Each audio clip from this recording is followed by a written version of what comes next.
Hello, welcome to BikeSocial and welcome to the latest episode of Talking Heads. It's our chat show series that's brought to you, well, on podcast and as a video on YouTube as well.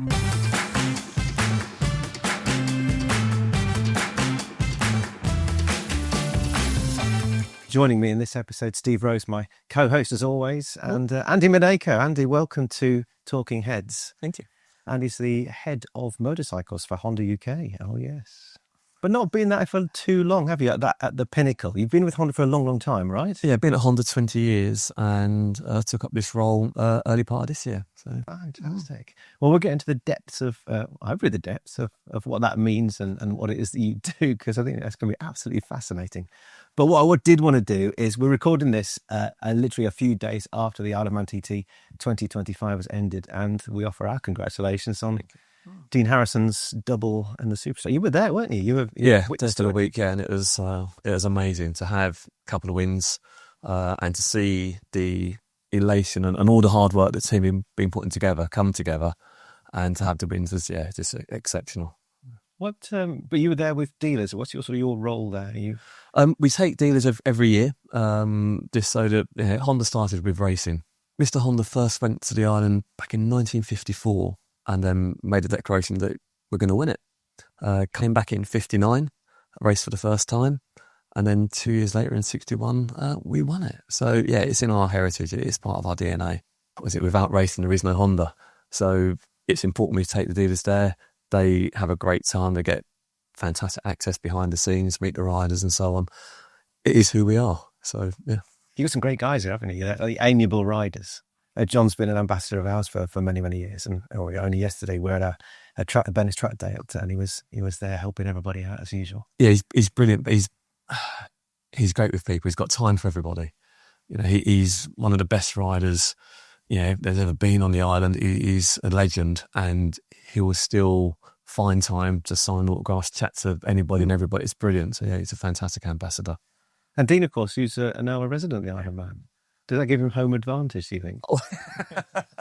I think he rode out of his skin. It was amazing. And once again, with his dad there and so on, the whole family were there.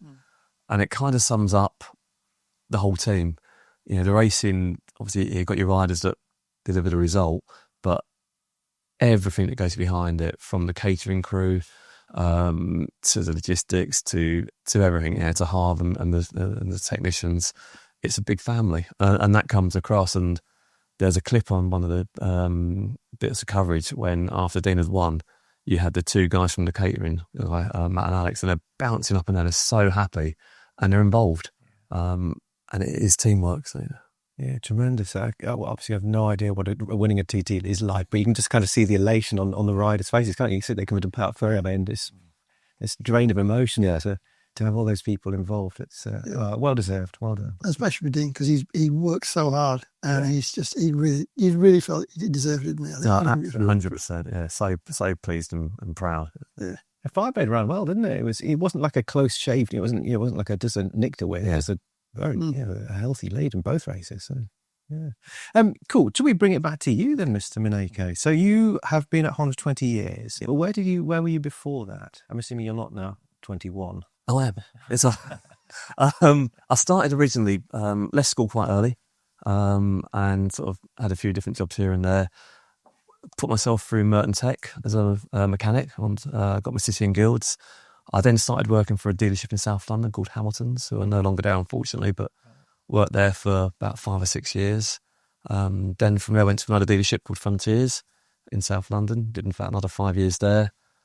Then was able to get a job at Black Horse Motorcycle Finance, another 5 or 6 years, and then ended up at Honda, and I've been there for 20 years now. What were you doing at those dealerships? Were you selling, mechanicking? Started off as a mechanic, as it was back then, and was okay. I think they realised I was probably better selling than fixing, so I ended up moving into sales after about 6 months, and been in sales ever since, really. And then Black Horse? Area manager for motorcycle finance, just going around all the dealers. Yeah. And that's how you got into Honda then? Yeah, I was approached to apply for the role as an area manager for South East London, which I did, and thankfully was successful. And then did area manager role for about 6 years. Then I went to work for Honda Motor Europe for another 6 years, looking after 20 countries all across Europe, from Iceland down to Israel and everything in the middle.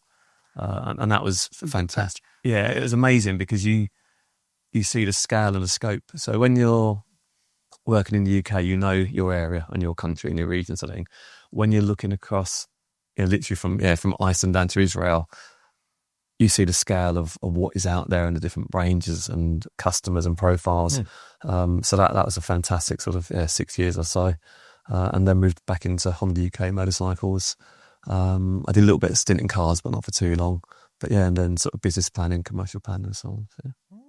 Were you riding at that point? Were you riding as a when you were a mechanic as well? Yeah, I've been riding all my life. So I got my first bike was a Honda MBX50 when I was 16.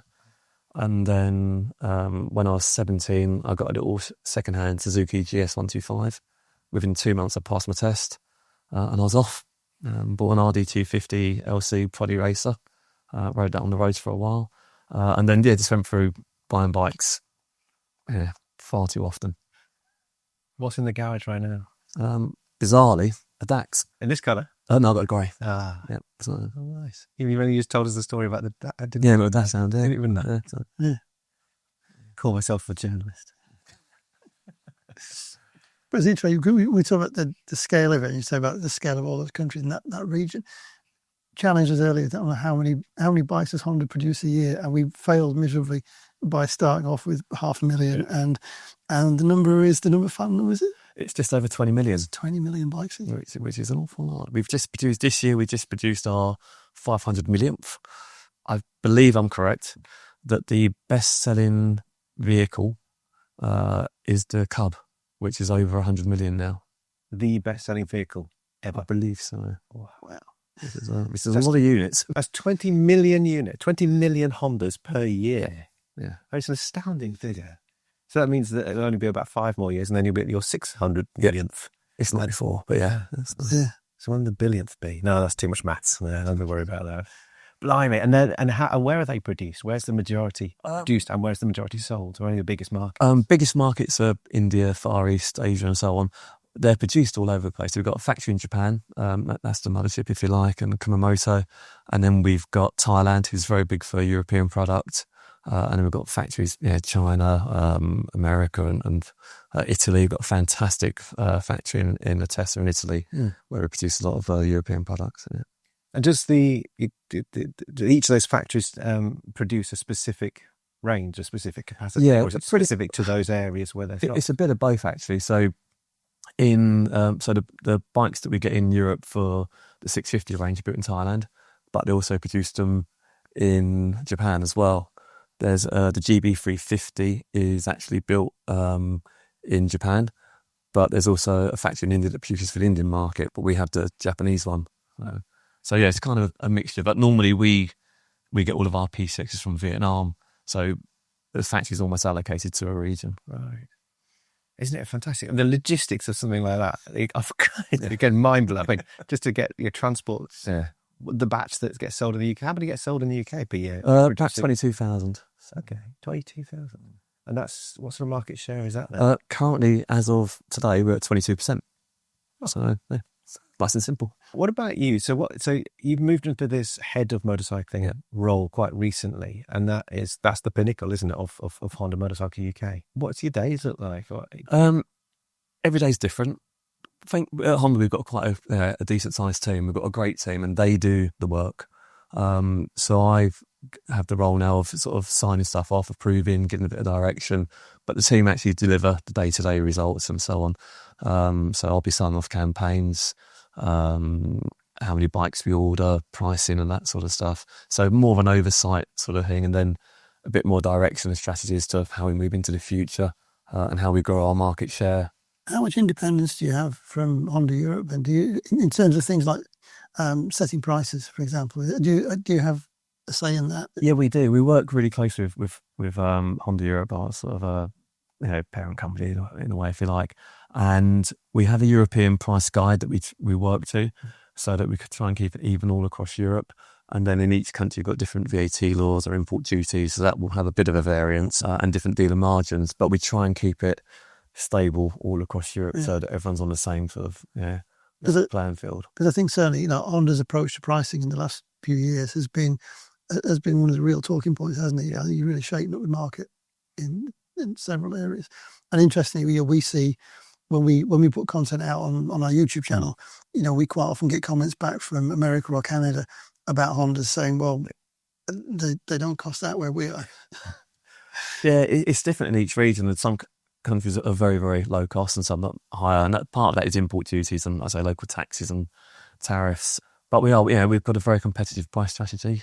We want to provide fantastic bikes at affordable prices so people can enjoy two wheels. We want to grow the market. It's very important for Honda that we grow the motorcycle market. I mean, we take our share of it, but we need more people riding bikes. Mm-hmm. You're doing a lot of work on that as well, aren't you? It's a big project at the moment. Globally, we want to grow our market share. By 2030, we want to have 50% global market share. We won't get that in Europe per se, but we want to do our part towards it. So. What are the biggest sellers in the UK? It depends on the week, but at the moment, PCX sells incredibly well. GB350 is selling incredibly well. CB1000 Hornet, and then NC750X has done well this year. So we've got a massive range. We've got near on 50 bikes in a range, and they all play their part. Mm-hmm. And they all sell, within where we've ordered, sort of thing. But so at the moment, GB350's been brilliant this year. It's been off the scale. I think the moment it was announced, the world was up and ready with their checkbooks, aren't they? Yeah, checkbooks. Checkbook. Basic check anymore. Banker's draft. Catch on the pennies. Yeah, but no, seriously, with the CB1000 Hornet as well, and GB350, Transat was well priced. 750 Hornet, of course, as Steve said, but that GB350, it's a brilliant bike, and that's the thing. It's not just that it was well priced; it's a good bike. Built in Japan, as I said. It rides wonderfully. It's got an exhaust note that's quite throaty and thumpy. It's an enjoyable bike to ride. But also what I really enjoyed about it when I rode it was it's Honda's. It wasn't just building a bike to a sector. It wasn't saying A2 means this, so we have to build an A2 bike. It was saying, here's a lovely bike that we want to buy. And it doesn't, it's from a horsepower point of view, it sits sort of halfway between, doesn't it? It's a long way from A2, but when you ride it, it's just great. And it doesn't matter that it doesn't fit that. It's just, it's another example of Honda's saying, let's just build a bike we want to build because we think it's the right bike. And we've looked at the people that have bought the bike, and it's been everybody: young, old, male, female, second bike, first bike, additional bike. It's been, it's had a real good cross section of customers. When I was on test, I remember I parked outside a bike dealer, and a guy who was in the bike dealer looking at bikes came out and said, "Is that the new GB350?" And he was an older guy, and we got talking, and just that he's thinking about buying one as a second bike. Second bike. But there's so many 125s. I counted, I think it was 27 new or updated models for 2025. Okay, fine. A lot of that might be driven by European regulations, but with updating the emissions. But 27, that's pretty incredible. But at what point do you say, okay, from the UK, so, presumably you're talking to Honda Motor Europe at this point, say, right, well, we need this bike, that bike, this bike, because the regulations are changing, but we want that in pink and that in yellow and that in green. And how does all that kind of come together? Is that you and your UK team? We have an idea of the product lineup for the next 5 years. We order up to 2 years in advance as a guide, as an image, what we think we need by model.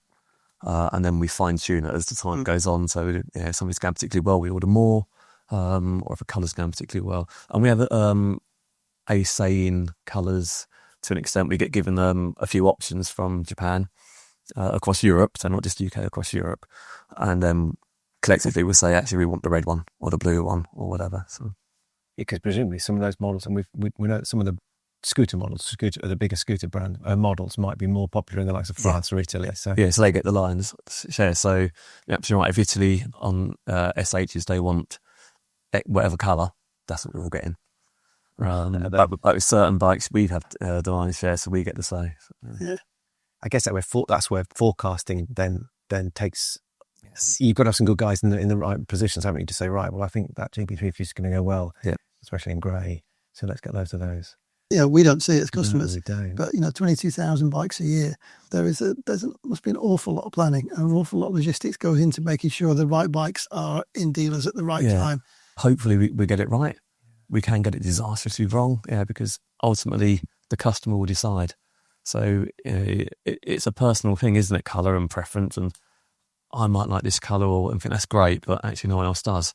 So you've got to try and remove yourself from your judgment. So you've got to try and think, what would a customer like? What's the customer going to be most keen on? So sometimes we'll have a colour that's a headline colour for the marketing and so on, but that'll make up a fraction of the sales because everyone wants a black or a silver or a blue. Do you find that? Do you find that people do want black or? Yeah. Regardless of model? Yeah, you can if you go to some of the different colours we've done over the years, they are quite unique and they have their shelf life sometimes. So people do quite like the stable colours. Yeah. How flexible is that system? So if you find yourself, we're sitting there in June talking about this, and all your dealers have sold out GB350s because you didn't order enough. Can you press a button and more comes? No. So if a certain bike, we can get certain bikes across Europe. So if there's more of some bike in France or Italy, we can swap some of those in or out. We can try and increase production at the factory, but the factories are pretty much at capacity. They're building bikes flat out every day. So to just say I want another 100 or 200 or 500 doesn't really work as easy as that. We can change the colour quite quickly, but that's about that. How do you keep in touch with your customer needs? Because a big company, a huge model range. How do you understand what that sector and that sector and that sector? Is that focus groups or is it? We do. We've got a lot of that. We speak to the dealers a lot. We work really closely with our network. We've got a fantastic network of sort of just over 50 dealers, and we speak to them, consistently throughout the year and get first-hand feedback as to what they like, what they don't like, what they need, and so on. So we try and keep as close to it as we can. And you can see trends. You can see when something takes off, when the orders start building up quite quickly, and then try and react as quick as we can. We know the average UK motorcyclist is in the sort of mid-50s. I think we all know that from our individual data, regardless of which company of motorcycling you're working in. But so when you're talking about more and getting more and more people into motorcycling, you're talking about young people into motorcycling, or does it matter what age they are? I just want more people. We don't really mind, but younger is that's the next generation. That's our future. So we are trying to get more people involved and trying to find ways to make it easier for people to get on two wheels. It's the holy grail, isn't it, for anyone, be it insurance or manufacturer? Yeah. And I guess for a company with a bigger range of 125s, younger for you does mean young, whereas younger for if you're a company that doesn't have 125s, then young might mean people in their 30s or 40s. Yeah. Particularly. Yeah. You're the kind of, you're the standard bearer, you're the future. Getting those young guys in. And the more people we can, the more attractive we can make it, the more affordable we can make it, the better it'll be for everybody. Our emissions are so low in two wheels. Our fuel economy is so good. Yeah. It's a perfect solution for anybody. We just need to get that message out there, really. Yeah. What are those biggest hurdles, though? Is it the messaging? Is it the fact that, so you often say, Steve, don't you, about the 17-year-old me, you goes to our mum and we say, I want to buy a motorcycle, I want to ride a motorbike. And of course, everyone goes, hang on a minute. Yeah, having those kind of difficult conversations. And we're working on safety. That's a huge part of our direction and where we see we can try and remove some barriers. We're working on the product to make sure that's what people want and need. But it is a challenge, and lifestyles have changed. When I was growing up, there was one car in the family and that was it. Now cars are a lot more affordable, everyone's got a car. So it's just trying to get that message that actually bikes are fun, they're reliable, they're economical, they're practical, they do everything you need. So why wouldn't you have one? So when you've got a range that's got a Grom and a DAX and a PCX in it, then you're doing the right thing, at least providing the right kind of models. Yeah. Or do you have any influence, like does Honda UK have any influence in development of new models? I remember, years ago there was staff from Honda UK previously who were part of the Honda development team worldwide. Do you still have an involvement in that? Yeah, to an extent. We've got a European product committee, which up until January I used to sit on. It's now been passed on to a guy called Gabor. But we get discussions and ideas and sort of concepts from Japan. And we have some say, not like too much say realistically, because they know what they're doing. And they sort of come up with products would this work? Wouldn't this work? What would the volume be? So yeah, we do have some play into it. In the car market in particular, the market's changing dramatically and things like EVs becoming much more important. Would you have involvement in EV development, or is EV development? That's all being done essentially from Japan as part of a global, review and look into, building electric products. We had an electric scooter last year. We've got a new one coming out in July this year. And there's plans for more electric to come as well as other engines as well, including concepts that have been shown at bike shows and so on. It feels to me like the motorcycling world is waiting to see Honda's position on EV. Just the expectation that Honda will do something different and whatever. And I think you'll probably deal with pricing in a different way. Yeah, and we saw some concepts at we had a Motorcycle Live last year. So there's some interesting work going on in the background that at some point, hopefully will come to fruition. So. Do you take a lot of the guidance is the wrong term, a lot of the learnings from the car side? I mean, you're one of the only manufacturers, or one of the only manufacturers with a sort of a car side. Yeah, I don't know if we do, because they are quite different still. The battery technology is quite different. I think the car industry is quite different, I think, in many ways, and the challenges they face are different. So I think we've got to try and sort of row our own boat, but we don't quite know what that is yet. It's interesting. So, and talk about sort of market disruption are you concerned? Is there a worry that the sort of the Chinese influence, certainly in Europe, maybe we can silo that down to the UK, there's all of a sudden over the last 5 or so years, there's been a lot of Chinese brands, Chinese manufacturers heading our way. It's a little bit like when the Japanese came in the 80s. Is it that synonymous? Is that something you talk about? Is it something you're aware of? I think competition's good. I think competition drives us forward.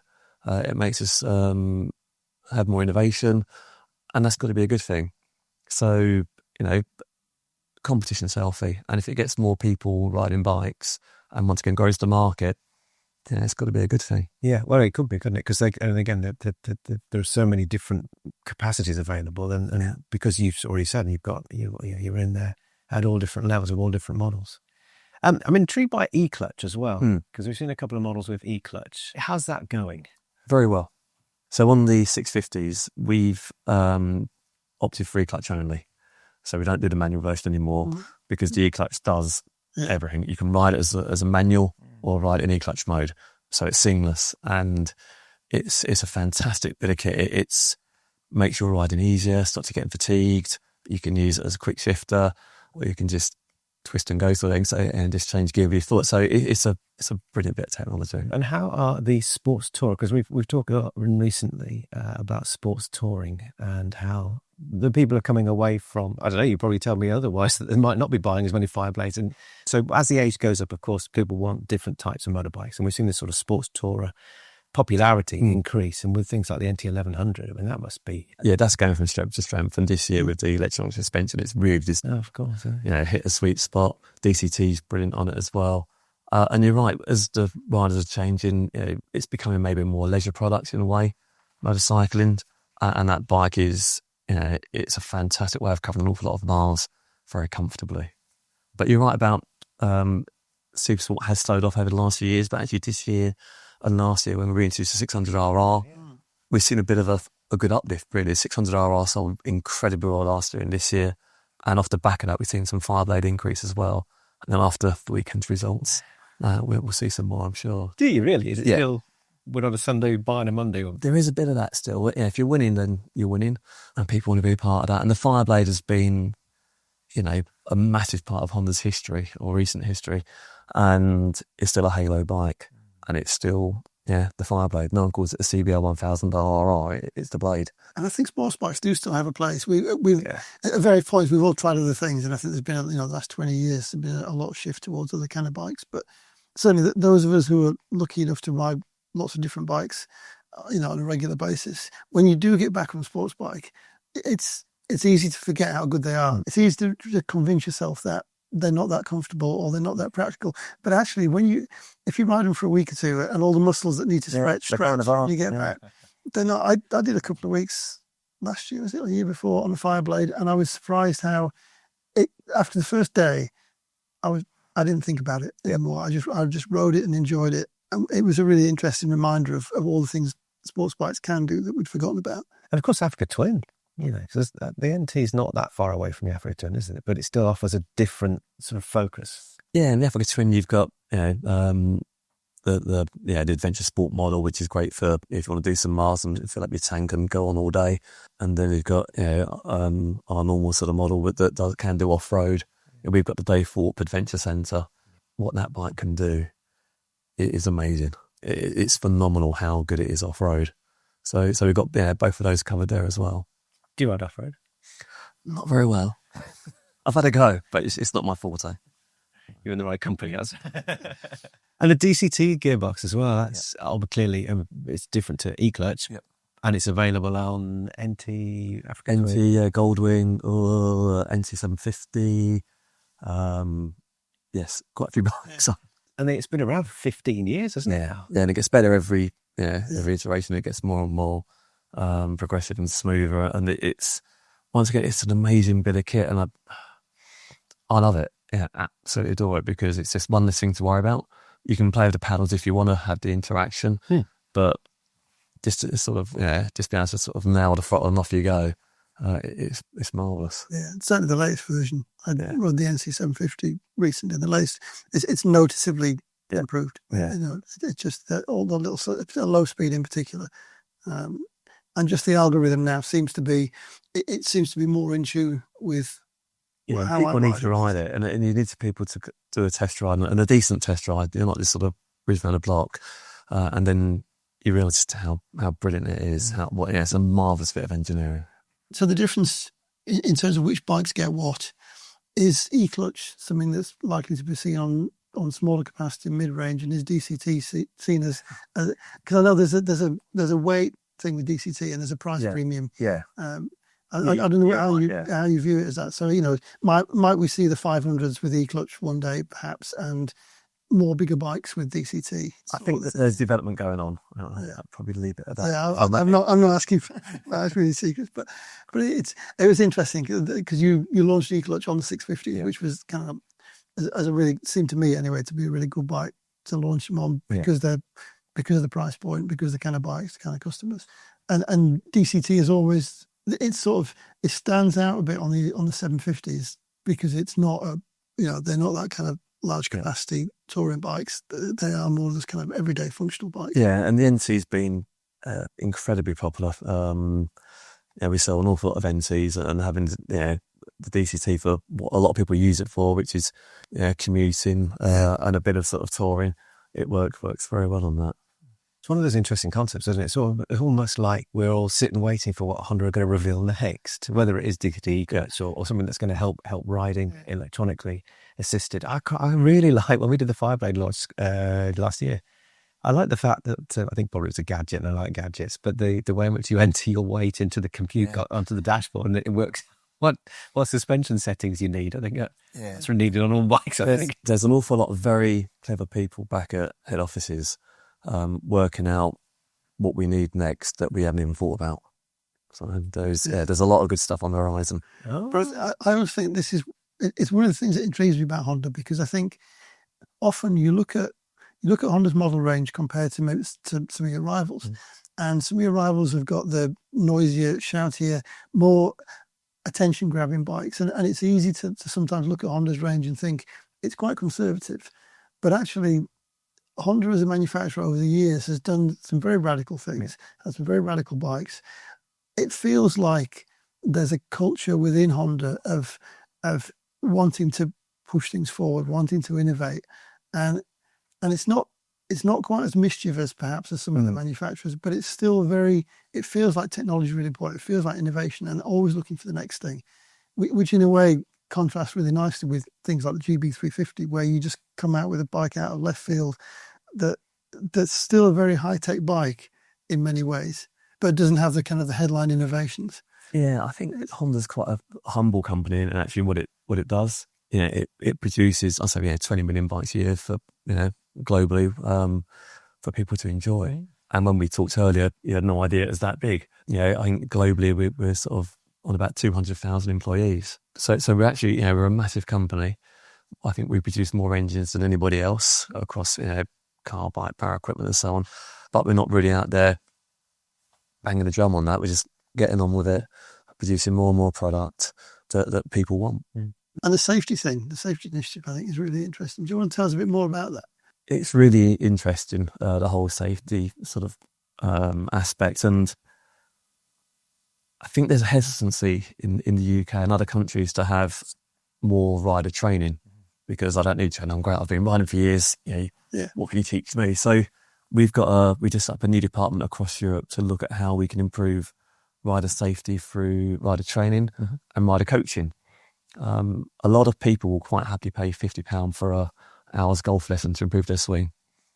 They won't necessarily spend £100 or £200 for a day's training that will help them improve their riding. So we need to change that mindset. Obviously, we do the work with the good selves on the videos, because it's really important that we continue the education of people so that they get the most out of their bike in a safe way. It's a really good analogy, that golf analogy, isn't it? Because I think it's, everybody I know who plays golf is just obsessed with being better at golf. People I know who ride bikes seem to think they were born on a bike, and there's this kind of legal nicety that I have to show somebody that I can ride a bike by passing a test after that. And that's, I think, the coaching comes in as opposed to training. Yeah. Because when you talk to people about training, they have this immediate image of what they perceive it is. That's just not. If you go on one of the courses, you learn so much and you have a great day out with like-minded people. Why wouldn't you do it? So. And it's funny, isn't it? Because in the off-road world, when people start buying adventure bikes, I think there's a very quick realization, very sudden realization that this is hard, this is beyond anything I've come across before.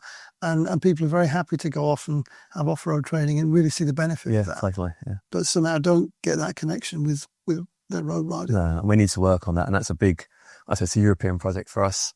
We've got some big targets for that, right? We have, we want to reduce fatalities. And so part of that is rider safety and coaching. Part of it's technology and better braking systems. I said the eClutch, all to help make it easier and safer. Yeah. It's a really good point about the braking systems. I was talking to someone yesterday. I feel like I'm repeating myself. Obviously, we've got the Better Riding project that we work with you on. And with the average age going up and up and up, and you look at now, let's say, for argument's sake, it's 55. That means that, again, for argument's sake, the people passed their test 30, 35 years ago at least. ABS wasn't the thing then. No, it wasn't at all. No. And I can, I'll put money on the table to say that 90% of people who pass their test then have not practiced any kind of emergency braking since they've had an ABS-enabled bike. Maybe they've not got an ABS-enabled bike. And it's some of those things that you don't understand, you don't realise until you start talking to people that do understand these things. It's almost mind-blowing. And also, I think just even ABS aside, just regular braking systems. We're lucky enough to ride a lot of bikes. And in my case, have been doing for 30 years. And one of the biggest transformations in bikes has been how good modern brakes are. Yeah. That's amazing. Yeah, you don't realise it until you go back and ride an older bike and you suddenly, you think they really have come a long way. And I won't name names, but I rode in this morning on a machine made by a large American manufacturer that used to have a reputation for having terrible brakes and handling. But the brakes on this machine is 2025 bike. Phenomenal, and everything else you ride, with it, it's just, and that's before you even look at ABS, lead angle ABS. And every manufacturer's working towards that, and that's really important. And you're absolutely right. I bought a bike a few years ago that I'd always wanted as a kid and couldn't afford, and within the first half a mile, I was thinking, must have flat tyres. What's happened to brakes? And actually, there's nothing wrong with it at all. It's just so outdated compared to what we get to ride now. Yeah, I'll just say I bought a late 90s Sport 600 during lockdown. Same thing, always wanted one, finally got one. And I was genuinely surprised how the bike was great, but the brakes felt terrible. Yeah. And it's just a real reminder of how far we've come. So that's it. We need an educational piece about how far brakes have come. But also that then allows us to do more with them. And to your point on coaching, those of us you get comfortable, don't you? You ride.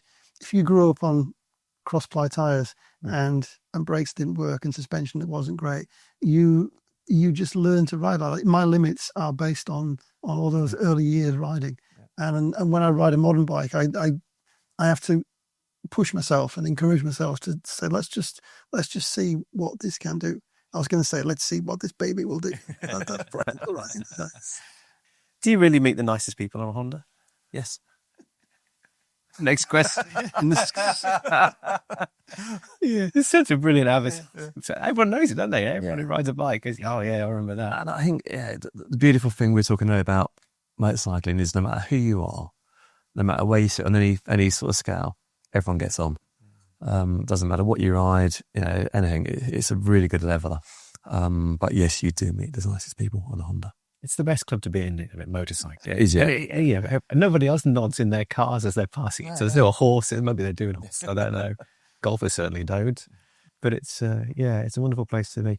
And you must have access to, I'm pointing at the dash because you said you've got one, but presumably you've got access to all of the Honda press fleet as well. Do you have a favourite? Have you got anything? It's a really good question. And it depends what you're doing, I suppose. It's an impossible question. So if I was to buy a bike tomorrow, it'd be an XADV 750 because it does everything. It's DCT gearbox, storage, great miles to the gallon. It handles really well. You can have a lot of fun in it. It does everything. So for me, that's brilliant. I love the GB 350. It's just a fun bike to ride. It's enjoyable to ride no matter where you're going. I love my little DAX that I'm using. So the range is it covers everything. So I could literally go for every bike and say, I like that, I like that, I like that, I like that. But yeah, ADV, it's 750 probably for me at the moment. As head of Honda Motorcycles UK, and Japanese company, culture, do you get to spend much time in Japan? Are you encouraged? Not as much as I'd like. I've been a couple of times, including to the factory, and it brings home the scale of it. It brings home just how huge Honda is, but also the culture about being a company that society wants to exist. That the dedication, the hard work, the whole ethos of the company, it really hits home as to how passionate everybody is at Honda. And it's fun to get. It's like a big family.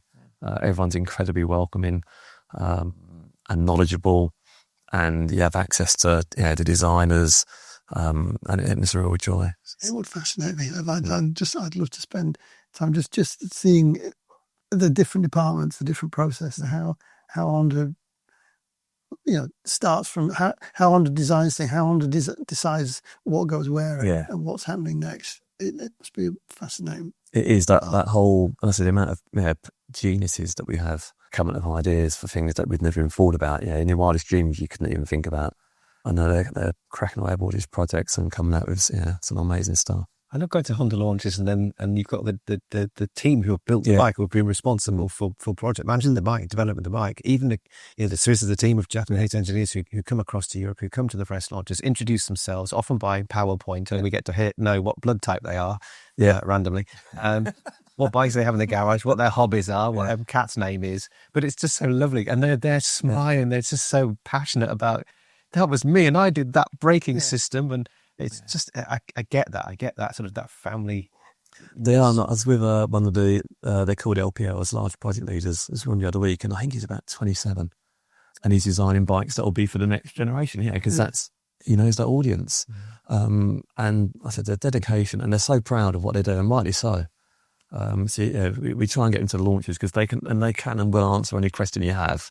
And there's a reason why they've done everything, why the seats are this height, why the handlebars here. There's so much thought that goes into every aspect. Yeah, and what always comes across when you meet those guys is that they are every bit as passionate about their bikes and their riding as we massively, are. To the point where I think it was, he's a bit of a legend, but the guy, Tadeo Baba, who did the original Fireblade, he used to turn up on launches in the most dishevelled, tatty leathers that looked like he'd properly tested that bike, to almost to the point of finding the limit everywhere. But he was just such a lovely man. Yeah, and they're all brilliant, and they're a joy to work with. Which model? Are you not allowed to say Cub, by the way? The answer is not Cub. Which other model in Honda's history and Honda's range has been responsible for sort of the biggest step change, the biggest global?